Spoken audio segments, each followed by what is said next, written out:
My school shooter was just released from prison. I was the only survivor and I think he wants me dead. Life's not easy when you're just 16 years old and half the people you know are murdered. I was always high, driving carelessly and skipping classes every other day. Ironically, that's what saved my life. I was cheating on my girlfriend with her best friend Joan that day. On the fateful morning, I skipped all the classes, but Joan decided to go for the last period. She was the first person to find the dead and mangled bodies all around. Every single corpse was missing something. A leg, an eye, a kidney, and so on. Poor, beautiful Joan didn't resist the survivor's guilt and took her own life just a few weeks later. I thought it couldn't get any worse, but I never could have guessed how horrifyingly wrong I was. My parents were desperate to give me a new start.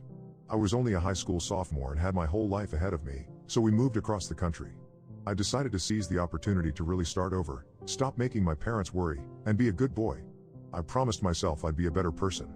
I love my parents so much and I'd do anything for them. They had a lot to lose by moving to a new city, but they still did it for me. This was a real wake-up call to make me get rid of my toxic behavior. The most shocking thing about the shooting and what surprised everyone the most was the shooter's identity. Lucas Ryans was smart and nice, one of those easygoing guys that can be seen hanging out with anyone. He was never bullied, violent or anything. He was one of the 3 most brilliant students from our year. Lucas was always involved in charity or events to help the school team. We were never close, but I would never expect that from him. The tragic explanation came a few days after the shooting. Lucas had a mental breakdown that morning after finding out that both his parents had been killed in a car crash. Due to the tragic circumstances and his usual good character, Lucas was sentenced to 8 years in prison. Then his once again exceptional behavior granted him another reduction. In the end, he served nearly 5 years for 28 murders. Lucas was released last November and one by one. The survivors from our former sophomore class are being killed and I think I'm next. The first victim was Lana Armstrong. After surviving the shooting, Lana had moved from our hometown too, but still lived in the same state. Her death made national news because of the brutality. An 8-month-old pregnant woman was found dead in her own apartment with both her hands severed. The second survivor to die was Brandon Davis, a former football player. Brandon was run over by a semi-truck and one of his legs was nowhere to be found. His murder didn't get a lot of media coverage, but a cousin who still lived in the area told me about it. The news mentioned that Lana's death had a ritualistic pattern, but no one connected the dots about her death being related to Brandon's and both being related to Lucas Ryans and the shooting 5 years ago. I myself only realized it when Camilla Darwin, a girl from my school who I was friends with, was found dead and her 2 eyes had been extracted.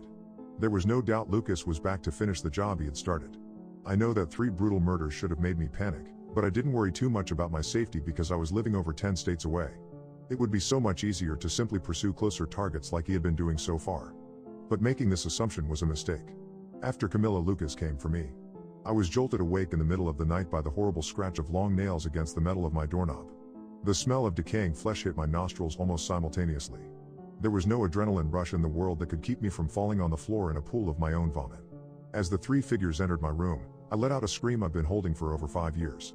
Lucas was escorted by the walking, rotten corpses of a couple that had been in their 40s before dying. They hobbled unnaturally, leaving a trail of dead matter. I recognized their faces immediately because I saw them on the night before the shooting in the car crash that killed them. Joan didn't like me to drive drunk and high, so she fought me and took the wheel. But she was inexperienced, barely starting to learn how to drive. She couldn't hit the brakes fast enough. When a big truck changed lanes dangerously and cut off the car in front of us, we smashed our front bumper against their rear. We were unhurt, so I assumed the people in the other car didn't take much damage either. I was 16. I thought I was invincible. I thought death was something that only happened to other people far from my sight, or to really old grandfathers.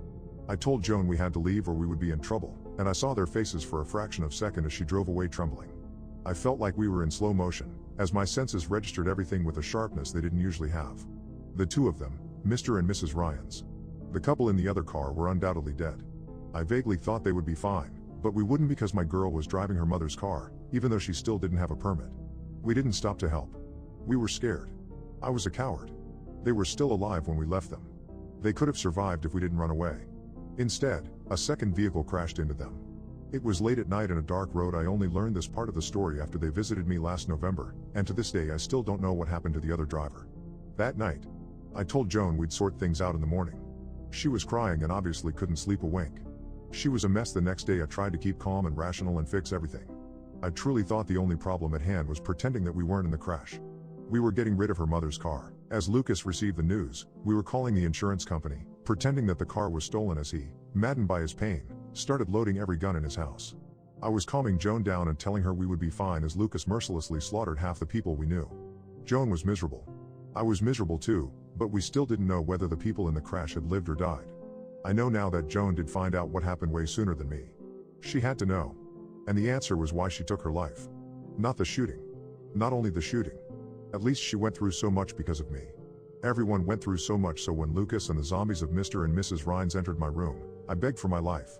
I did it because I thought being killed by them wasn't enough to atone for what I've done to them.